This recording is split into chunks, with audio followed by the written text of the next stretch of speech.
Hello दोस्तों, subject board में आपका स्वागत है। तो दोस्तों जल्द ही आपका साइंस का पेपर नज़दीक आ रहा है और देखो पेपर में जो आएगा वो इम्पोर्टेंट जो देखो ये जो मैं आपको सेट दिखा रहा हूँ पेपर के, जैसे ये 3111 ठीक है। फिर इसके बाद साइंस का ये पेपर, इसके बाद ये वाला पेपर देखो 31 और ये सेट 4-2, ये सेट 2 है ठीक है। इसके बाद ये वाला पेपर ठीक है 31C3 सेट 3 ठीक है। और एक ये वाला पेपर साइंस का ये है ना, ये 3141 ठीक है। अब ये सारे पेपर है ना आपके मतलब पिछले साल हुए पड़े हैं ये वाले सारे पेपर। अब ये वाले जो पेपर है ना इनमें काफ़ी इंपॉर्टेंट क्वेश्चन है दोस्तों, मतलब करीबन आप लगभग लगा सकते हो 50% आप मान सकते हो इसी तरह के क्वेश्चन रहने वाले हैं। 50 to 70 मान सकते हो आप ठीक है। 50 to 70% आने के चांस है इन पेपरों में से, अगर आपने कर लिया। थोड़ा सा मतलब ऊपर नीचे हो सकता है, लेकिन ये वाले जो पेपरों में जो क्वेश्चन है ना वो काफ़ी इंपॉर्टेंट है दोस्तों। तो इस वीडियो में मैं आपको ये सारे पेपर सोल्व करवाऊंगा ठीक है। तो मैं सॉल्यूशन इसका करवाऊं आपको वीडियो में। इससे पहले यदि आपने चैनल को सब्सक्राइब नहीं कराया तो सब्सक्राइब जरूर कर दीजिएगा, जिससे आपको इसी तरह के सैम्पल वीडियोस जैसे मतलब सैम्पल जो ये भी पेपर है ना इस तरह के इंफॉर्मेटिव पेपर्स की अप टू डेट जानकारी मिलती रहेगी। तो दोस्तों अब हम इसको सोल्व करना शुरू करते हैं और ये सारे पेपरों को सॉल्यूशन मैं आपको स्टेप बाय स्टेप सारे पेपर के थ्रू ये बताता हूँ। और ये काफ़ी एग्जाम पॉइंट ऑफ व्यू से बहुत इंपॉर्टेंट है दोस्तों, इसको तो जरूर करके ही जाइएगा आप ठीक है। तो ये जो वीडियो है ना जरूर देखिएगा, आप एंड तक जरूर देखिएगा ठीक है। तो दोस्तों अब हम शुरू करते हैं, पेपर को सोल्व करते हैं। तो देखो इसमें section A, section B, section C, D and E है ठीक है। सबसे पहले सेक्शन ए में 1 to 20 MCQ है 1 मार्क्स के ठीक है। तो सबसे पहला क्वेश्चन है आपका, देखो ये रिएक्शन दे रखी है। तो जिंक को मैं Zn लिख दूंगा, सिल्वर नाइट्रेट को AgNO3 ये लिख दूंगा। अभी दोनों मिलके क्या बनाएंगे, यहाँ पर एक तो जिंक नाइट्रेट ZnNO3 का होल ट्वाइस ठीक है इस तरह से, और यहाँ पर Ag। लेकिन अभी ये बैलेंस नहीं, तो इसको बैलेंस करने के लिए देखो मैं क्या करूंगा, यहाँ पर Ag एक बार है, यहाँ पर Ag है ठीक है, और यहाँ पर NO3 एक बार है, यहाँ पर NO3 दो बार है। तो मैं यहाँ पे क्या कर दूंगा, 2 टाइम कर दूंगा यहाँ पे ठीक है। 2 टाइम एक बार लगा के देखेंगे 2 टाइम अगर हो जाता तो ठीक है 2 ठीक है। उसके बाद यहाँ पे ये तो बैलेंस हो गया, जिंक एक बार है, यहाँ पर भी एक बार है ठीक है, और यहाँ पर Ag दो बार है, दो बार, तो यहाँ पे 2 लगा देंगे। तो इस तरह से बैलेंस हो गई। अब इसमें से ऑप्शन सेलेक्ट कर लेंगे हमारा कौन सा आ रहा है। देखो ऑप्शन सी मैच कर रहे हैं, Zn + 2AgNO3 और ZnNO3 का होल ट्वाइस और 2Ag ठीक है। इस तरह से हो जाएगा। अब सेकंड क्वेश्चन है, which of the following will turn phenolphthalein pink. देखो जो आपका फिनोप्थलीन है ना ये वैसे कलरलेस होता है ठीक है। अभी पिंक कलर कब देता है, जब ये बेस में मिल जाता है। इसमें बेस, और बेस क्या है इसमें NaOH, तो इसका करेक्ट आंसर क्या हो जाएगा NaOH। बाकी क्या है, तीनों एसिड है और ये H2 आपका न्यूट्रल हो गया ठीक है। तो आंसर क्या आ जाएगा NaOH, सोडियम हाइड्रोक्साइड। ये बेस है और जब भी फिनोप्थलीन इसमें डाला जाता है तो ये पिंक कलर दे देता है। ओके देखते हैं next question, while studying the saponification reaction ठीक है, what do you observe when you mix an equal amount of colorless vegetable oil and 20% of aqueous solution of NaOH in a beaker ठीक है। जब भी आपकी सैफोनिफिकेशन reaction होगी ना, ध्यान रखिए दोस्तों कि ये क्या होती है, एक्सोथर्मिक रिएक्शन होती है, यानी कि हीट प्रोड्यूस करेगी ठीक है। इसका मतलब क्या हुआ, देखो इसमें से ऑप्शन देख लेते हैं, colour of mixture has become dark brown, नहीं ये नहीं होगा। इसके बाद ये ब्रिस्क ए फर्नेस, ये वाला भी नहीं होगा। The outer surface of the beaker has become hot, ये हो जाएगा, ये करेक्ट आंसर है। बाकी और कोई नहीं होगा ठीक है, क्योंकि ये एक्सोथर्मिक रिएक्शन है और इसमें हॉट होगा ही होगा ठीक है। तो इसका करेक्ट आंसर क्या होगा सी। अब नेक्स्ट क्वेश्चन है, why do we store silver chloride in dark coloured बोतल ठीक है। सिल्वर क्लोराइड यानी कि AgCl, ये AgCl जो सिल्वर क्लोराइड है ना, इसको हम उसमें क्यों डालते हैं, डार्क प्लेस पे क्यों रखते हैं, क्योंकि अगर इसको लाइट, अगर यहाँ पर लाइट होगी तो सनलाइट या फिर लाइट की प्रेजेंस में ये क्या कर लेता है, अपने आप को डिकम्पोज कर लेता है ठीक है। तो इसका मतलब क्या है, to prevent decomposition of silver chloride, ये इसका करेक्ट आंसर है ठीक है। अब देखते हैं नेक्स्ट क्वेश्चन। देखिए नेक्स्ट क्वेश्चन है, identify X, Y, Z based on the basis of given information. X is a known metal which is an important constituent for our food. It forms two oxide Y and Z. और आपको hint दे रखी है, देखो इसमें Y is toxic and it causes suffocation and sometimes death ठीक है, और Z is responsible for global warming। अब देखो आपको ग्लोबल वार्मिंग का तो पता ही है, कार्बन डाइऑक्साइड होता है और इसमें ऑक्साइड है तो कार्बन डाइऑक्साइड, और जो वो होता है ना इसका टॉक्सिक वाला वो कार्बन मोनोऑक्साइड हो जाएगा। तो ये तो आपका क्या है Y है और ये आपका Z है, और X क्या है, X ऐसा कंपोनेंट जिसके ये ऑक्साइड बन रहे तो वो कार्बन होगा। तो इसका करेक्ट आंसर क्या आ जाएगा, देखो A ही आ जाएगा, कार्बन, कार्बन मोनोऑक्साइड और कार्बन डाइऑक्साइड। और इसमें हिंट भी दे रखी है देखो क्वेश्चन में। ओके अब देखते हैं next question, structure formula of X and Y which have the same molecular formula C3H6 और O। अब देखो इसमें काउंट कर लो, देखो इसमें कार्बन कितने, 1 2 3, ठीक है। हाइड्रोजन कितने, 3 2 5 और 1 6, ठीक है। इससे मैच कर रहा है और एक ऑक्सीजन है। इसका देखो 1 2 3 कार्बन है, 3 और 3 6 हाइड्रोजन है और एक ऑक्सीजन, यानी कि ऑप्शन ए ही हो जाएगा। इसका नीचे देखने की जरूरत नहीं है क्योंकि ये आपका फॉलो कर रहा है। ओके, अब देखते हैं नेक्स्ट क्वेश्चन 8। देखो correct sequence of reproductive stages seen in flowering plants is, ठीक है। फ्लावरिंग प्लांट्स में आपको ये बताना है कि कैसे सीक्वेंस होता है। देखो सबसे पहले गैमेट होता है, ये आपको पता ही है। उसके बाद जाइगोट बनता है, ठीक है। उसके बाद एम्ब्रियो बनता है और उसके बाद सीडलिंग होती है। तो इसका करेक्ट आंसर क्या हो जाएगा, ए हो जाएगा। देखो नेक्स्ट क्वेश्चन है, Mohan was confused and did not know how to draw the correct figure geotropism, so he has draw 3 figures. देखो 3 फिगर दिखा रहे हैं आपको। अब जियोट्रोपिज्म हमको बताना है, ठीक है। और इसमें क्या बोला, which appears more accurate and Y, ठीक है। देखो सबसे पहले देखो ये ग्रेविटी नीचे की तरफ लगती है और जब भी ये ऊपर की तरफ जाता है तो यहाँ पे नेगेटिव जियोट्रोपिज्म आता है, ठीक है। एक तो ये वाला बात सही है। और नीचे क्या होता है इसके रूट में, इसमें होता है पॉजिटिव जियोट्रोपिज्म, क्योंकि ग्रेविटी के डायरेक्शन में जाता है, ठीक है। तो इसका करेक्ट आंसर पहला ही होगा, ठीक है। बाकी नहीं होंगे ये वाले, ठीक है, क्योंकि ये वाला रूट वाले से इसका नीचे जाता है, ठीक है। वो पॉजिटिव जियोट्रोपिज्म आता है और ये नेगेटिव जियोट्रोपिज्म आता है। तो इसका सिर्फ जो करेक्ट आंसर होगा वो बी वाला होगा, फर्स्ट ओनली, ठीक है। देखते नेक्स्ट, इसका आपको देखो 10th क्वेश्चन है, choose the correct statement about heart. Heart से रिगार्डिंग हमको करेक्ट देखना है, ठीक है। Upper 2 chamber of human heart are called ventricle, तो वेंट्रिकल तो होते नहीं है, ठीक है। ये वाला एट्रियम होता है आपका। इसमें भी दे रखा है the lower chamber of the human heart, वो वेंट्रिकल होता है, एट्रियम ये भी गलत दे रखा है। आगे देखते हैं, the chamber of the human heart are separated called pericardium, ठीक है। पेरिकार्डियम तो होता नहीं है, वो क्या होता है आपका सेप्टम, ठीक है। क्या होता है, सेप्टम। इसके बाद दे रखा है तो पिल्मोनरी आर्टरी कैरीज डीऑक्सीजनेटेड ब्लड। तो अगला क्या दे रखा है, अगला क्या दे रखा है आपको, the pulmonary artery carries deoxygenated blood from the right ventricle to the lungs. तो ये बात एकदम करेक्ट है, तो इसका डी ऑप्शन सही होगा, ठीक है। उसके बाद 11 दे रखा है, choose the correct heading for the given below point. देखो आपको फर्स्ट और सेकंड कॉलम दिखा रखा है, इसमें कुछ पॉइंट दे रखे हैं, इसमें कुछ पॉइंट दे रखे हैं। आपको ए बी सी में से बताना है कौन सा ऑप्शन करेक्ट है। देखो इसमें सबसे ज्यादा it involves 2 individual, it is a complex process, it is produce genetic variation. तो इसका सेक्सुअल होगा, ठीक है। ये तो करेक्ट है एकदम, सेक्सुअल, ठीक है। तो इसका सी लगा दो आप, ठीक है, एक एक पकड़ के, ठीक है। और इसके बाद ये एसेक्सुअल के होंगे ये वाले तीनों पॉइंट, ठीक है। आप इसको रीड आउट कर सकते हैं, ठीक है। तो नेक्स्ट क्वेश्चन है, 4 स्टूडेंट्स आपके दे रखे हैं इधर प्लॉटेड मैग्नेटिक फील्ड लाइन और यहाँ पर PQRS दे रखा है आपको वायर, ठीक है। Which one of the following sketches is correct. देखो इसमें इस वाले ये वाला करेक्ट है क्या आपको, देखो यहाँ पे प्लस से माइनस अगर ये करंट गया तो इस तरह से ये करेक्ट है, ये वाला करेक्ट नहीं है, ये वाला भी इनकरेक्ट है, ठीक है। इसके बाद ये वाला भी इनकरेक्ट है, लेकिन इसने एक कार्डबोर्ड रखा, ठीक है। और आपकी जो ये डायरेक्शन है ना मैग्नेटिक ये करंट की, तरह से यहाँ पर आप क्या रखना, अपना थंब रखना और फिर कर्लिंग फिंगर है ना उसको घुमाना, रोटेट करना, ठीक है।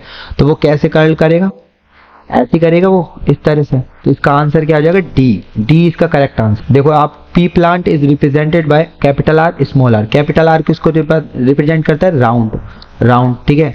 और स्मॉल आर रिंकल को, ठीक है, रिंकल।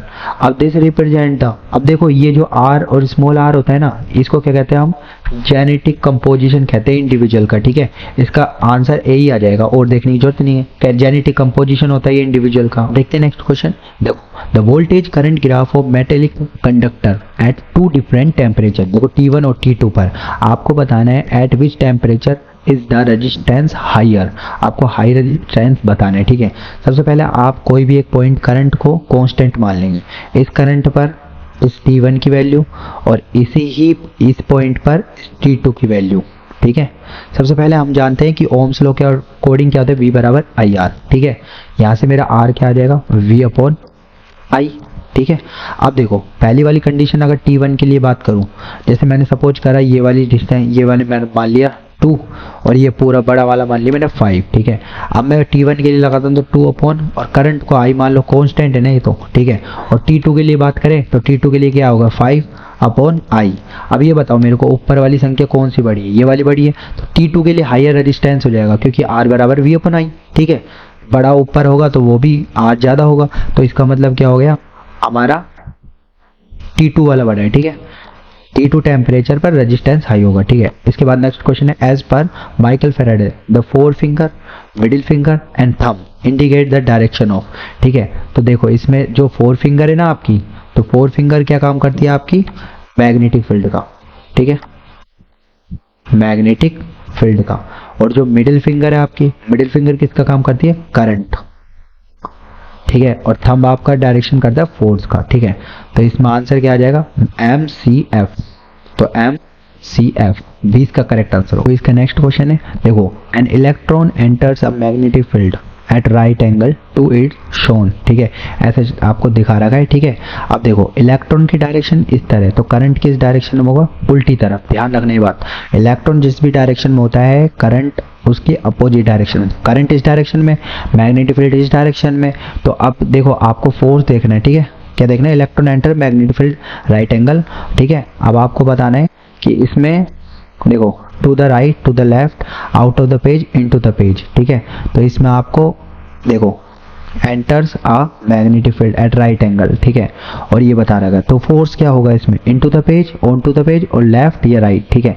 तो ये बताना है। तो इस केस में क्या हो जाएगा, into the page, left hand rule लगाएंगे, आ जाएगा। अब देखो इसमें असर्शन रीजन वाले क्वेश्चन है, ठीक है। इसमें आपका जैसे असर्शन बोथ, अगर दोनों सही होते हैं और रीजन करेक्ट एक्सप्लेनेशन देता है तो ये आ जाएगा। इसके बाद ये वाला दे रखा है, दोनों ट्रू है और एक्सप्लेनेशन नहीं देता तो वो ये आ जाएगा। असर्शन ट्रू, रीजन फॉल्स, तो ये वाला आ जाएगा सी वाला। असर्शन फॉल्स है और रीजन ट्रू है तो ये वाला ऑप्शन आ जाएगा। अब देखो फर्स्ट क्वेश्चन है, देखो असर्शन दे रहेगा, fresh milk in which baking soda is added takes a longer time to set a curd, ठीक है। जब भी बेकिंग सोडा मिलाते हैं ना तो वो क्या करता है, लॉन्गर टाइम कर देता है उसका, ठीक है, और उसको, ठीक है, ये बात एकदम असर्शन करेक्ट है।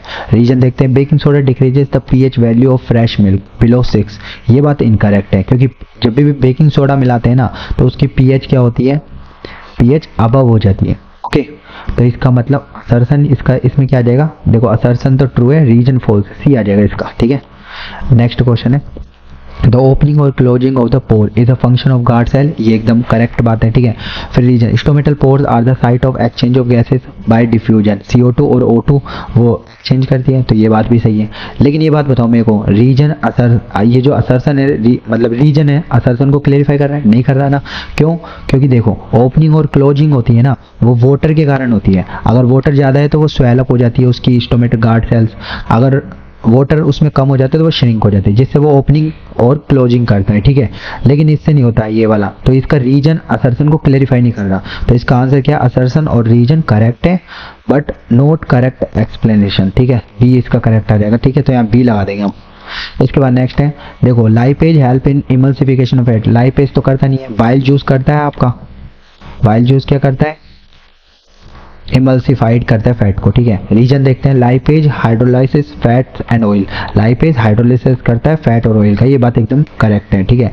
तो असर्शन तो फॉल्स है, रीजन करेक्ट, रीजन ट्रू है, तो डी आ जाएगा इसका, ठीक है। नेक्स्ट है, देखो इन अ सीरीज सर्किट, ठीक है, the current is constant through out the electric circuit, देखो एक सर्किट में करंट तो थ्रू आउट सर्किट में क्या रहता है, कांस्टेंट ही रहता है, ठीक है, तो वो तो बदलता नहीं, असर्शन एकदम सही है। और रीजन देखो, all electric devices need equal current to operate properly, ये बात एकदम गलत है, क्योंकि देख लो मान लो फ्रिज है और टीवी है और एक आपकी मोबाइल हो, मोबाइल का चार्जर हो गया, तीनों में अलग अलग करंट की रिक्वायरमेंट है ना ऑपरेट होने के लिए। तो इसका मतलब रीजन गलत है, असर्शन राइट है, तो इसका आंसर क्या आ जाएगा, सी आ जाएगा इसका। तो दोस्तों हमने सेक्शन ए को कंप्लीट कर लिया है, अब हम सेक्शन बी को सोल्व करते हैं। तो देखो सेक्शन बी का फर्स्ट क्वेश्चन है, observe the given figure, what happen when the tube is heated, देखो ट्यूब में क्या भरा हुआ है, कॉपर नाइट्रेट, और इस टेस्ट ट्यूब को गर्म किया जा रहा है। तो फर्स्ट हमसे पूछा right a balance chemical equation of reaction, देखो इसकी रिएक्शन क्या बनेगी, देखो कॉपर नाइट्रेट सबसे पहले तो हम लिख देंगे CuNO3 का होल ट्वाइस, ये लिख देंगे। उसके बाद यहाँ पे क्या बनेगा, CO कॉपर ऑक्साइड और ऑक्सीजन, और यहाँ पे नाइट्रोजन डाइऑक्साइड। अब इसको बैलेंस कर देंगे, तो ये 2 लगा देंगे, इधर हम 2 लगा देंगे और इधर 4 लगा देंगे, ये बैलेंस हो गई जी, ठीक है। उसके बाद हमसे ये रिएक्शन तो बना ली, उसके बाद identify the brown gas, brown gas किसकी वजह से निकलती है? ये नाइट्रोजन डाइऑक्साइड, तो ये हम कह देंगे नाइट्रोजन ऑक्साइड की वजह से, ठीक है। एंड में इसके जो जैसे क्वेश्चन है ना, एंड में आपको इसके सॉल्यूशन मिल जाएंगे, तो आप हमारे साथ वीडियो के अंत तक बने रहिएगा। उसमें एंड में मैं आपको इसके सॉल्यूशन सेपरेट से उधर इंक्लूड कर दूंगा, उधर आप इसके स्क्रीनशॉट भी खींच सकते हो, ठीक है।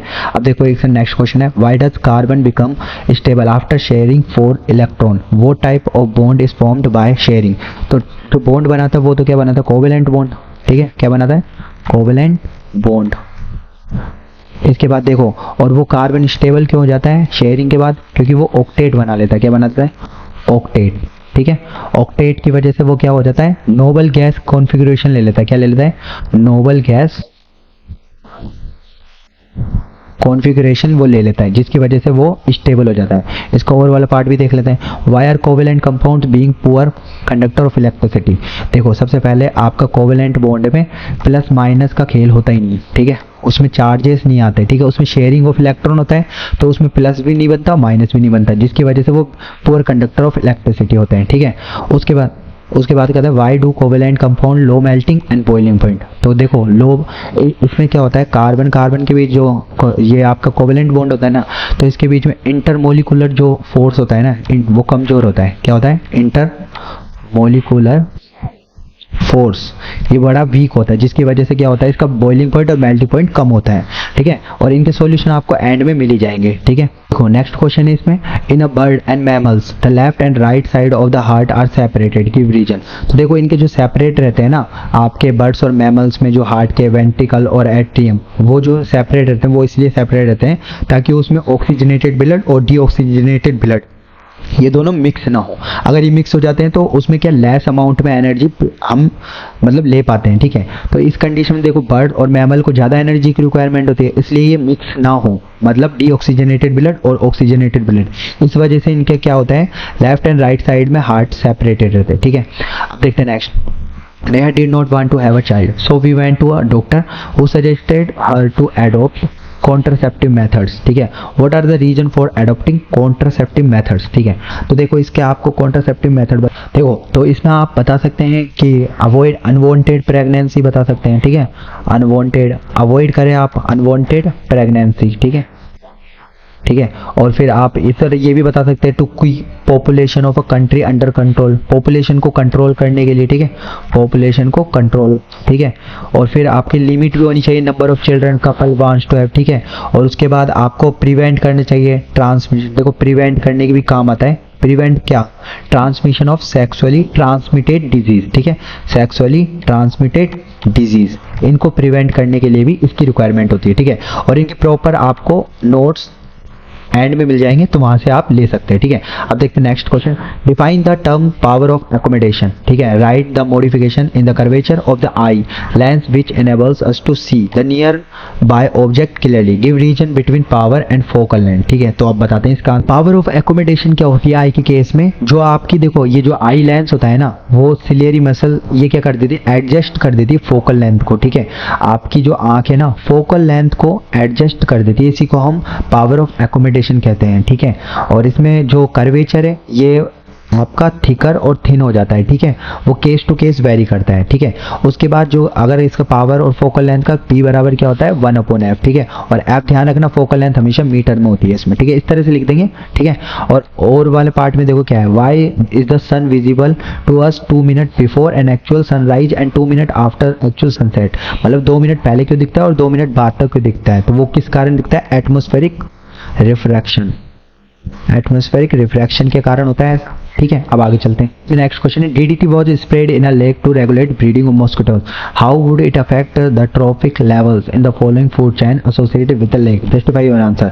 तो देखो आपका ट्रॉफिक लेवल पे क्या फर्क पड़ेगा, देखो मैं बताता हूँ। जैसे मान लो प्लैंकटन है, ठीक है, इसको फिश ने खाया, ठीक है, फिश ने स्मॉल मतलब बिग फिश ने स्मॉल फिश को खाया और हॉक ने इस फिश को खाया, ठीक है। अब मान लो इसमें DDT आया, ठीक है, डीडीटी का कुछ परसेंट आया, तो इसमें क्या बहुत सारे डीडीटी आ जाएगा। मतलब ये स्मॉल फिश एक प्लैंकटन थोड़ी खाती है, ऐसे बहुत सारे प्लैंकटन खाती होगी, ठीक है। फिर इसके बाद बात करते हैं ये बिग फिश की, तो बिग फिश स्मॉल फिश एक थोड़ी खाती है, ऐसी बहुत सारी खाती होगी। और होक बिग फिश को एक थोड़ी खाता है, ऐसे बहुत सारे खाता होगा। तो देखो होक में कितना परसेंटेज डीडीटी का हो जाएगा, बहुत ज़्यादा अमाउंट में हो जाएगा, और प्लैंकटन में सबसे लीस्ट रहता है, ठीक है। इस तरह से ट्रॉफिक लेवल में चेंज होता है, जो सबसे ऊपर का होता है टॉप, उसमें सबसे ज़्यादा लेवल का डीडीटी परसेंटेज हो जाएगा, और जो सबसे लोएस्ट में उसमें सबसे कम होगा, ठीक है। इस तरह से आप इसमें लिख कर आ सकते हो। Question, the based on the group valency of element write the molecular formula of the following compound giving justified for each. देखो oxide of first group element, तो देखो ये जो फर्स्ट ग्रुप एलिमेंट के साथ बनाएगा ना, वो किस तरह का बनेगा,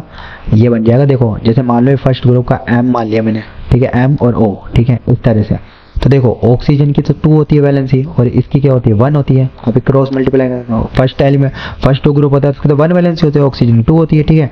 अभी क्रॉस करेंगे तो क्या बन जाएगा M2O, इस तरह से इसका फर्स्ट का तो ये आ जाएगा। सेकंड में halides of element of group 13, ठीक है। अब हैलाइड्स क्या होते हैं, इनकी भी 1 होती है हैलाइड्स की, ठीक है। तो मैं लिख दूंगा X से डिनोट कर देंगे हैलाइड को, और M को मैं किससे डिनोट कर दूंगा 3 से, क्योंकि देखो ग्रुप 13 की वैलेंसी 3 होती है। अब इनको क्रॉस करेंगे तो M3 ये आ जाएगा। इसके बाद सी देखो compound formed when an element A of group 2 combines with an element B of group 17। अब देखो ये कैसे होगा, मान लो यहाँ पर मैंने A माना, यहाँ पे B माना, अब B का क्या हो जाएगा आपका, देखो 17 ग्रुप है ना, इसकी वैलेंसी 1 होगी, और आपका ग्रुप 2 है तो इसकी वैलेंसी 2 होगी। अभी क्रॉस करेंगे तो यहाँ पे क्या बन जाएगा AB2, ये आपका फॉर्मूला आ जाएगा, ठीक है। इस तरह से बन जाएंगे फॉर्मूला। फिर आगे next question, can 2 people with brown eyes have a blue eyed baby explain. तो इसमें हमको एक्सप्लेन करना है कि देखो 2 पीपल है, अगर ब्राउन आई है उनकी है, तो वो ब्लू आई बेबी भी कर सकते हैं कि वो हमको बताना है, ठीक है। जैसे मैंने सपोज करा ये कैपिटल बी और ये स्मॉल बी, ठीक है। ये तो ब्राउन कलर के लिए है और ये ब्लू कलर के लिए। जब ये क्रॉसिंग, जब इनके गैमेट्स बनते हैं ना, बी कैपिटल बी, ये स्मॉल बी, तो ये यहाँ पर 4 सेट क्या आते हैं आपके, B small B, B small B, B small B, B small B, ठीक है। अब इनमें से जो 2 है ना, ये आपस में, फिर देखो ये तो फर्स्ट जनरेशन आ गई आपकी, और इनमें डोमिनेंट क्या है, ब्लू, ये ब्राउन वाला है, ब्लू तो रिसेसिव वाला है। अब हमको बताना है कि रिसेसिव वाले भी आ सकते हैं क्या, ठीक है। अब देखो, अब इनके भी करेंगे बी स्मॉल बी, और इधर कैपिटल बी और स्मॉल बी, तो इनके क्या बनेंगे 4, एक तो कैपिटल बी कैपिटल, ये तो आपका ब्राउन होगा, एक कैपिटल बी स्मॉल बी, ये भी आपका ब्राउन होगा, एक कैपिटल बी स्मॉल बी, ये भी आपका ब्राउन होगा, और एक स्मॉल बी, ये आपका क्या हो जाएगा, ये ब्लू कलर का हो जाएगा आई, ठीक है। तो इसमें 20% चांस है ना आपके कि हो सकता है 20% प्रोवाइड ब्लू वाला कर सकता है, ठीक है, इस तरह से। अब देखते हैं, लेकिन ये F2 जनरेशन में ही प्रोड्यूस होगा, ठीक है। अब देखते हैं नेक्स्ट, देखो mention any 3 information given by a chemical equation. तो केमिकल इक्वेशन से आपको 3 इंफॉर्मेशन क्या मिलती है वो हम बता सकते हैं, ठीक है। तो इसमें आप बता सकते हो केमिकल को, इसमें आपको ये मिल सकता है कि वो नंबर ऑफ एटम्स कितने हैं, ठीक है, नंबर ऑफ एटम्स या molecule, number of atoms and molecules of reactant. देखो एक साइड आपका होता है रिएक्टेंट, एक साइड होता है आपका प्रोडक्ट, ठीक है। तो रिएक्टेंट में कितने एटम्स हैं और मॉलिक्यूल्स हैं, ठीक है, और वहां पर इन्वॉल्व कितने एटम्स और मॉलिक्यूल्स कितने इन्वॉल्व है, पहले तो यही बता देगा। दूसरा आपका बता देगा केमिकल फॉर्मूला, उसका रिएक्टेंट का क्या केमिकल फॉर्मूला है, ठीक है, और प्रोडक्ट में क्या इन्वॉल्व हुआ पड़ा है, वो केमिकल रिएक्शन हमको बताती है, ठीक है। उसके बाद एक केमिकल रिएक्शन में क्या कैटलिस्ट इस्तेमाल हुआ है वो हमको बता देगा, ठीक है। जो मैंने बातें बताई आपको सारे एंड में नोट्स में, मतलब आंसर में लिख के, मतलब वहां पर आ जाएगा, ठीक है, तो वहां से देख लीजिएगा। इसके बाद और वाला पार्ट देखो, इसमें क्या है, state the law of conservation of mass as applicable in a chemical reaction, illustrate with an example. देखो law of conservation of mass क्या होता है, जैसे मैंने अभी बताया था रिएक्टेंट, और यहाँ पर होता है प्रोडक्ट। अब रिएक्टेंट में जितने भी आपके वो होते हैं ना, जैसे मान लो मैंने एग्जाम्पल लिया CaCO3, और यहाँ पे क्या है CaO और प्लस CO2, ठीक है। तो ये रिएक्टेंट साइड, ये प्रोडक्ट साइड, ठीक है। अब रिएक्टेंट में देखो इसका मोलिकुलर मास कितना होता है, ठीक है, और कार्बन का कितना होता है और ऑक्सीजन का, इनका जो कैलकुलेट करोगे ना तो ये आपका 100 के समथिंग आएगा, 100, ठीक है। और यहाँ पर करोगे कैल्शियम ऑक्साइड तो ये आपका आएगा 56 और ये आएगा 44, तो इनका टोटल करो 100, इनका टोटल करो 100, तो लॉ ऑफ कंजर्वेशन ऑफ मास हो रहा है ना यहाँ पे, मास ऑफ रिएक्टेंट और मास ऑफ प्रोडक्ट बराबर है, इसी को कहते हैं हम law of conservation of mass, ठीक है। तो next question, derive an expression for electric energy consumed in a device in terms of V, I and T, where V potential difference है ना, और आपको ये दे रखा I करंट ड्रॉन और ये T टाइम दे रखा है फॉर विच करंट फ्लो। अब आप एक चीज जानते हो, वोल्टेज बराबर क्या होता है, वर्क डन, अपॉन चार्ज, ठीक है। अब इसमें जो वर्क डन है ना वो आपका एनर्जी में कन्वर्ट हो जाता है, ठीक है। तो मैं लिख सकता हूँ E बराबर वी क्यू, ठीक है। अब मैं जानता हूँ एक चीज कि I बराबर क्या होता है आपके पास Q अपॉन टी, जहाँ से Q मेरे क्या निकल सकता है, Q बराबर I टी, ठीक है। तो यहाँ पे मैं क्या कर सकता हूँ V, ठीक है, V तो मैंने रख दिया, ठीक है, और Q को मैं क्या कर सकता हूँ I टी, ठीक है। अब देखो आपका एनर्जी का फॉर्मूला बन गया V I और T, इसी टर्म में लाना था हमको। देखो वोल्टेज आ रहा है, I आ रहा है, टी आर, इसी टर्म में हमको बताना था एनर्जी कंज्यूम, तो ये आपका आंसर है। देखो नेक्स्ट क्वेश्चन है, ड्रॉ रे diagram showing the image formation by a convex mirror when an object is placed, ठीक है, एट इन्फिनिटी। तो देखो कॉन्वेक्स लेंस में देखो आप जब भी ऐसे बनाओगे ये आपकी प्रिंसिपल एक्सिस हो गई, ठीक है। अब देखो एट इन्फिनिटी, इन्फिनिटी से कोई भी लाइन आएगी, ठीक है, तो वो क्या किस पर मिल जाएगी, वो इन्फिनिटी से आएगी, एफ पर मिल जाएगी, फोकस पे, ठीक है। तो और इसकी इमेज का नेचर कैसे होगा, हाईली डिमिनिश होगा, बहुत छोटा होगा, ठीक है। इस तरह से आप बना सकते हो। और ये आपका यहाँ से पॉलिश कर देना, ये क्या बन जाएगा आपका कॉन्वेक्स मिरर, ओके। अब देखो इसका फाइनाइट डिस्टेंस, मतलब मान लो आपका ये ऐसे है, ये आपने पॉलिश कर दी पीछे से, ये आपकी प्रिंसिपल एक्सिस है, और ये आपका पोल है P, ये आपका F है, ठीक है। और यहाँ से मतलब आप इनफाइनाइट नहीं है, मतलब पास से यहीं से आ रही है लाइट, ठीक है। तो एक रे तो यहाँ से चल जाएगी आपकी फोकस से, ठीक है, एक पैरेलल आती है तो वो फोकस से पास हो जाती है, रूल है, ठीक है। और एक आपका सेंटर ऑफ कर्वेचर है ना, ये पोल, ठीक है, यहाँ पर मान लीजिए सेंटर ऑफ कर्वेचर C, ठीक है। तो यहाँ से एक लाइट इधर से ही मान लेते हैं, ये कुछ ऐसे पास हो जाएगी, ठीक है। तो यहाँ पर ये कटी दोनों रे, तो यहाँ पर इसकी बन जाएगी इमेज, ठीक है। कोई भी ऑब्जेक्ट है उसकी छोटी इमेज बनेगी, यहाँ पे डिमिनिश बनेगी, छोटी बनेगी, हाईली डिमिनिश नहीं बनेगी, क्या बनेगी इसकी डिमिनिश बनेगी, छोटी बनेगी। और ये किसके बीच में, P और F के बीच में होगा, पोल और फोकस के बीच में होगा, ओके। ये नेचर है। और इसका नेचर क्या होगा, इरेक्ट होगी, सीधी की सीधी होगी, और क्या होगा वर्चुअल होगा, ठीक है। उसमें भी ऊपर वाले में भी वर्चुअल और इरेक्ट होगा, ठीक है। देखो नेक्स्ट क्वेश्चन है, imagine that you are sitting a chamber with your back to one wall, ठीक है, इलेक्ट्रॉन बीम, ठीक है, इस तरह से वॉल बना रखी है, ठीक है, और horizontally backward toward front wall, it deflected strong magnetic field to your right side, what is the deflection of magnetic field. देखो तो आपका इलेक्ट्रॉन ऐसे जा रहा है, ठीक है, ये टकरा के इस तरफ जा रहा है, ठीक है। तो देखो इलेक्ट्रॉन इस डायरेक्शन में, तो करंट इस डायरेक्शन में होगा I, ठीक है, इस तरफ होगा I तो करंट, ठीक है। उसके बाद देखो इलेक्ट्रॉन कैसे डिफ्लेक्ट हो रहा है, इस तरह से डिफ्लेक्ट हो रहा है, तो फोर्स यहाँ पे लग रहा होगा F यहाँ पे लग रहा है, करंट यहाँ पे लग रहा है, तो आप लेफ्ट हैंड रूल लगा देना, आपका मैग्नेटिक फील्ड की डायरेक्शन आ जाएगी, ठीक है। अब देखो इसका और वाला पार्ट देख लेते हैं, state the rule of determine the direction of a magnetic field produce around a straight conducting. तो इसमें आपका मैक्सवेल का राइट हैंड थंब रूल लग जाएगा, ठीक है, मैक्सवेल का राइट हैंड थंब रूल। और नीचे वाला क्या है, force experience by a current carrying straight conductor placed in magnetic field which is perpendicular to it. तो इसमें आपका फ्लेमिंग्स लेफ्ट हैंड रूल, और ऊपर वाले में क्या लग जाएगा, Maxwell right hand thumb rule, ठीक है, इस तरह से।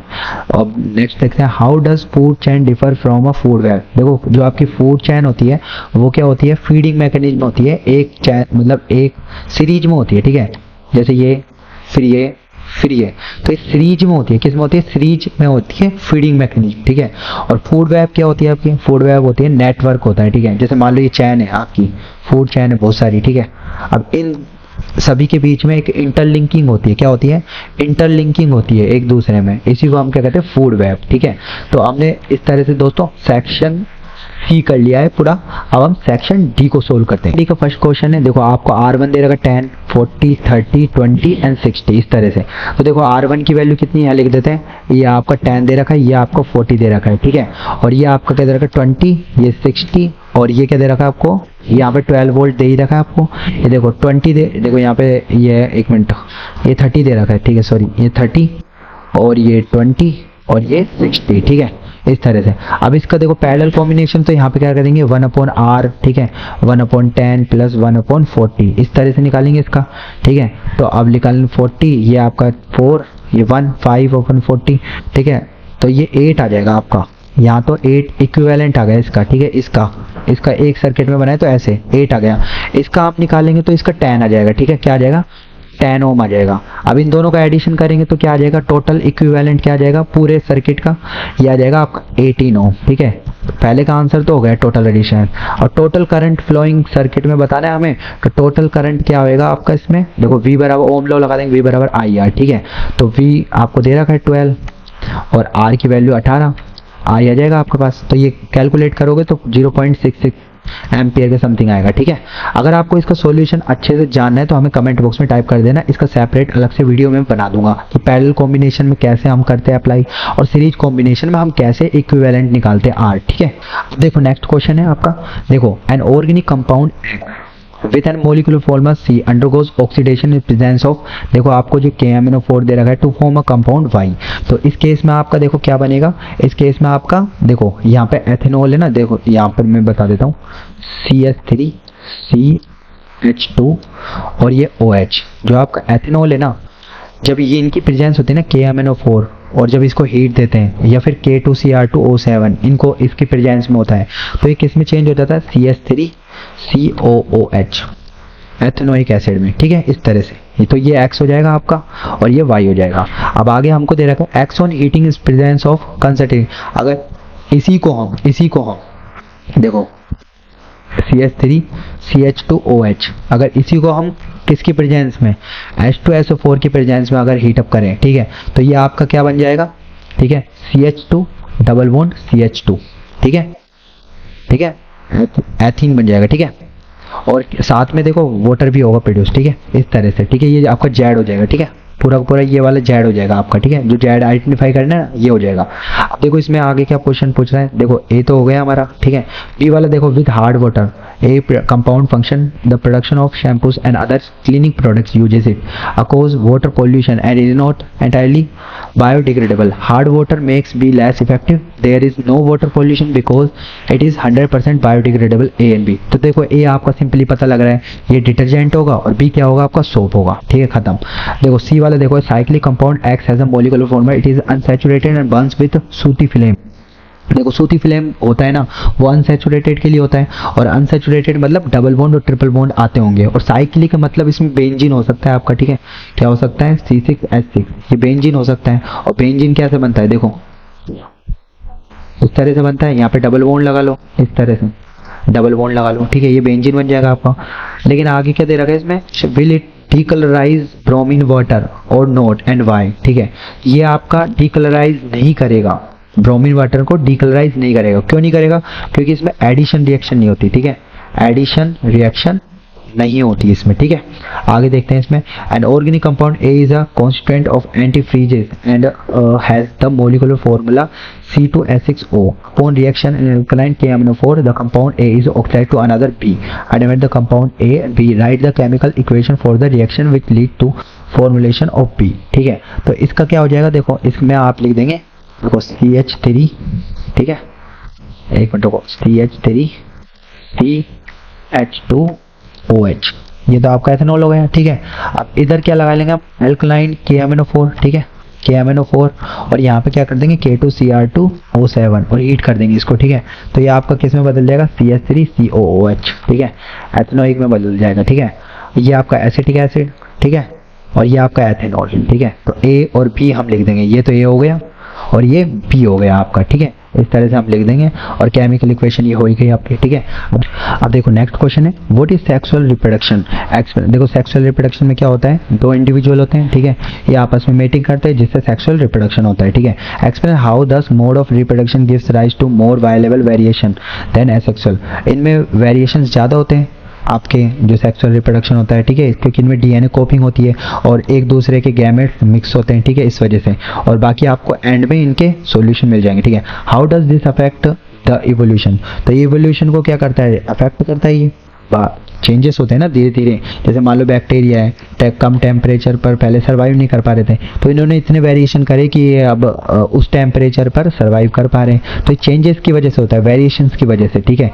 तो वेरिएशन अफेक्ट करता है, ठीक है, और इवोल्यूशन मतलब धीरे धीरे चेंजेस जो लाते हैं बॉडी में, मतलब जो भी आपका फिजिकल चेंज होता है एनवायरनमेंट के अगेंस्ट, ठीक है, तो वो क्या होता है आपका इवोल्यूशन होता है, ठीक है। अब देखो इसका और वाला पार्ट देख लेते हैं, what are dominant and recessive trait. जैसे मैंने ये बताया टी और स्मॉल टी, ये लॉन्ग के लिए रेस्पॉन्सिबल है और ये स्मॉल के लिए रेस्पॉन्सिबल है, लेकिन इसमें कैपिटल टी क्या है, डोमिनेंट और स्मॉल टी क्या है, रिसेसिव। अब इसमें जो डोमिनेंट होता है ना वो अपनी चलाता है हमेशा। अगर ये टी स्मॉल टी लिखा हुआ है तो यहाँ पे हमेशा लॉन्ग ही बनेगा, लॉन्ग प्लांट का ही होगा, ठीक है, इस तरह से। तो डोमिनेंट और रिसेसिव ट्रेट हम बता देंगे कैरेक्टरिस्टिक क्या होती है, ठीक है। डोमिनेंट ज़्यादा रिसेसिव को दबा लेता है, ठीक है, और रिसेसिव अपने आप को शो नहीं कर पाता, ठीक है। ये तभी शो कर पाता है जब ये दोनों एक साथ हो, जैसे स्मॉल टी इस तरह से, तभी शो कर पाएगा, ठीक है। उसमें हमने देखा था ब्राउन और ब्लू आई में, इस तरह से, ठीक है। अब देखो, is it possible that a trait inherited but may not be express in the next generation, give a suitable example to justify this statement. देखो हमको बताना है कि देखो नेक्स्ट जनरेशन में देखो टी स्मॉल टी वो देखा था ना आपने, ब्राउन और ब्लू नेक्स्ट जनरेशन में ऐसे आए थे। अब देखो इनमें दोनों कैरेक्टर आए थे, लेकिन ये वाला कैरेक्टर शो नहीं कर रहा था, ये वाला कैरेक्टर कैपिटल बी ही शो कर रहा था क्योंकि ये डोमिनेंट है। और इसमें दोनों कैरेक्टर आए तो ये पॉसिबल है, यानी कि पॉसिबल तो है, और ये अपने आप को यहाँ पर शो नहीं करेगा, लेकिन नेक्स्ट जनरेशन में जैसे जाएगा तो अपने आप को शो कर पाएगा, ठीक है। तो दोस्तों हमने सेक्शन डी कंप्लीट कर लिया। अब हम सेक्शन ई की तरफ आते हैं। देखो इसमें केस स्टडीज है, तो ये आप रीडिंग कर लेना, ठीक है, इस तरह से ये आप पढ़ लेना, ठीक है। वीडियो को पॉज कर लो और इसको आप पढ़ लेना, ठीक है। मैं सीधा डायरेक्ट इसके क्वेश्चन बता देता हूँ आपको, ठीक है। तो ये क्वेश्चन इसमें है, देखो सबसे पहला क्वेश्चन है इसमें, which metal do not react with oxygen even at high temperature. तो इसमें आपका गोल्ड और सिल्वर आ जाएगा, ठीक है, गोल्ड एंड सिल्वर, खत्म, ठीक है। उसके बाद what happen when copper metal is heated in air, जब भी कॉपर मेटल को Cu को आप हीट अप करेंगे, ठीक है, तो ये आपका कॉपर ऑक्साइड में चेंज हो जाएगा, और यहाँ पर क्या ये बर्न नहीं होगा, ये क्या हो जाएगा, ब्लैक कोटिंग बना लेगा वहाँ पे, ठीक है, जलेगा नहीं, ब्लैक कोटिंग बना लेगा, ठीक है। इसके बाद देखो C, almost all metals combine with oxygen to form metal oxide, is this statement true. हाँ ये बात ट्रू है, क्योंकि मेटल देखो जैसे सोडियम ले लिया मैंने और इसको मैंने ऑक्सीजन के साथ कंबाइन कर दिया तो Na2O बना देगा, सोडियम ऑक्साइड बना लेगा, तो ऐसा पॉसिबल है अधिकतर मेटल के साथ, ठीक है। अब इसको और वाला पार्ट भी देते हैं, which metal oxide are soluble in water, ठीक है, मेटल ऑक्साइड बताना है, तो सोडियम मैंने मेटल ले लिया है ना, और इसके ऑक्सीजन के साथ रिएक्शन करवा दी, ठीक है, ऑक्साइड बनाना है ना इसको, ठीक है, और जैसे मतलब मेटल ऑक्साइड बताना है, ठीक है। अब जैसे ये मैंने बना दिया मेटल ऑक्साइड, पहले तो मैंने ये बना दिया Na2O, ये आपका बन गया सोडियम ऑक्साइड यानी कि मेटल ऑक्साइड। अब इसको वाटर के साथ मैंने मिक्स कर दिया, ठीक है, तो वाटर के साथ मिक्स करूंगा तो क्या बन जाएगा हमारे पास NaOH, सोडियम हाइड्रोक्साइड, और ये पानी में डिजोल्व है, ठीक है, NaOH बन गया, ठीक है। इधर मैं बैलेंस कर दूंगा 2Na, यहाँ पे 2Na, यहाँ पे 2 ऑक्सीजन और यहाँ पे 2 हाइड्रोजन, यहाँ 2 हाइड्रोजन, हो गई बैलेंस। अब देखो इसकी केस स्टडी 2 है, उसमें आपको देखो दिख रखा है growing size of a human population in cause of concern of all people, तो ये आप पढ़ लेना, ठीक है, ये आप वीडियो को पॉज करके इसको देख लेना, ठीक है। इसमें ये पता है list 2 common sign of sexual maturation in boys and girls, तो बॉय में क्या होता है उसकी जो मतलब वॉइस होती है वो डीप हो जाती है, डीप वॉइस, ठीक है, और बॉयज में क्या होता है कि आपके वो जो जेनेटिक्स ऑर्गन होते हैं ना, जेनिटल्स, ये डेवलप होना शुरू कर देते हैं, ठीक है, और इनके बेयर्ड्स, ठीक है, बेयर्ड्स ये क्या ज़्यादा हो जाते हैं, मुस्टैच, ठीक है, दाढ़ी मूंछ आने लग जाती है, ठीक है। गर्ल्स में क्या होता है हाई पिच हो जाती है, पैनी और श्रिल आवाज़ हो जाती है, ठीक है, और क्या हो जाता है इनके ब्रेस्ट इंक्रीज हो जाते हैं, ठीक है, इस तरह से, और रिप्रोडक्टिव ऑर्गन्स डेवलप हो जाते हैं, ठीक है। उसके बाद देखो what is the result of reckless female foeticide, ठीक है, अगर फीमेल की फर्टिसाइड अगर हो तो उस केस में क्या फीमेल की संख्या पुरुषों की संख्या से कम हो जाएगी, तो हम लिखेंगे फीमेल नंबर क्या हो जाएगी, लेस हो जाएगी, कंपेयर देन किसके, मेल के, ठीक है, मेल से कम होती जाएगी फीमेल की संख्या, ठीक है। इसके बाद देखो which contraceptive method changes the hormonal balance of the body, give an example, ठीक है। तो इसमें हम क्या कर सकते हैं, केमिकल से होता है, आपका जो कॉन्ट्रासेप्टिव मेथड है हार्मोन बैलेंस वो केमिकल से होता है, और इसमें आप पिल्स ले सकते हो, ओरल पिल्स, ठीक है, एग्जाम्पल में ओरल पिल, ये चीज है, ठीक है। नेक्स्ट देखते हैं, right 2 factors that determine the size of a population, तो पॉपुलेशन की साइज किससे कंट्रोल होती है, पहला हम इसमें बता देंगे बर्थ रेट, और इसका देखो शुरू में दे भी रखा है, देखो rate of birth and death given population size, ठीक है, और डेथ रेट, ठीक है, डेथ रेट। देखो केस स्टडी 3rd दे रखी है आपको, ये आपके चैप्टर 11 से है, ठीक है, डिस्पर्जन ऑफ लाइट, इसमें इस तरह से दे रखा है आपको, स्नेल नो वगैरह दे रखा है, तो इसको आप रीड आउट कर लो। और ये प्रिज्म दे रखा है आपको, यहाँ पे एंगल ऑफ डेविएशन के बारे में बता रखा है, ठीक है। ठीक है, देखो आपको मैं एक चीज़ बता देता हूँ, यहाँ पे ये देखो इंसिडेंट रे है, ठीक है। इसके बाद यहाँ पर ये रिफ्रैक्टिव हुई, रिफ्रैक्शन हुआ इसका, और यहाँ पर ये इस तरह से निकल गई इमरजेंट रे के रूप में, ठीक है। अब देखो यहाँ पर एक चीज़ बता देता हूँ आपको मैं कि ये जो एंगल ऑफ इंसिडेंट और एंगल ऑफ इमरजेंट, इन दोनों के बीच में जो एंगल होता है वो क्या कहलाता है, एंगल ऑफ डेविएशन, ठीक है। अब ये आगे काम आ सकता है, तो इसको हम देख लेते हैं। देखो इसमें क्वेश्चन आपसे जो पूछ रहा है वो मैं आपको बता देता हूँ। Which ray is least deviate by prism. देखो विब ग्योर में टूटता है, ठीक है, तो नीचे चलेंगे विब ग्योर, ठीक है, इस तरह से। तो इसमें जो लाइट आती है ना वो इस तरह से डिवाइड होती है यूं, ठीक है। तो जो एंगल देखो इसमें सबसे कम एंगल होता है ना, इसमें सबसे कम होता है रेड में, तो हम बताएंगे which ray at least deviate by prism red colour की होती है, ठीक है। ठीक है, उसके बाद which colour of light which has the minimum velocity in the glass plane. देखो ये लाइट ज्यादा मुड़ रही है सबसे, वायलेट कलर की, तो वायलेट कलर हम कर देंगे, ठीक है। उसके बाद which optical phenomena is involve in formation of rainbow. अब ये देखो एक लाइट, वाइट लाइट 7 लाइट में बढ़ रही है, इसको हम क्या कहते हैं, इस फिनोमेना को डिस्पर्जन ऑफ लाइट, ठीक है, डिस्पर्जन ऑफ लाइट, ठीक है, इस तरह से। अब इसका और वाला पार्ट देखो, what is the angle of deviation of a prism. तो एंगल ऑफ डेविएशन क्या होता है, angle between emergent ray and incident ray, इन दोनों के बीच में इमरजेंट रे, देखो इमरजेंट रे एंड इंसिडेंट रे, ये आप लिख लेना इंसिडेंट रे, इन दोनों के बीच में जो एंगल होता है उसको हम एंगल ऑफ डेविएशन कहते हैं, ठीक है। तो अब इसके बाद देखो जो सॉल्यूशन आपके जो क्वेश्चन ऊपर थे उनके सॉल्यूशन आप देख लीजिएगा।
तो उम्मीद करता हूं दोस्तों आपको ये सैंपल पेपर का सॉल्यूशन काफी इन्फॉर्मेटिव लगा हो। ऐसे ही इन्फॉर्मेटिव सैंपल पेपर की अप टू डेट जानकारी पाने के लिए आज ही चैनल को सब्सक्राइब कीजिएगा और बेल आइकन के बटन को दबाना ना भूलिएगा, जिससे आपको इसी तरह के सैंपल पेपर्स की अप टू डेट जानकारी मिलती रहेगी।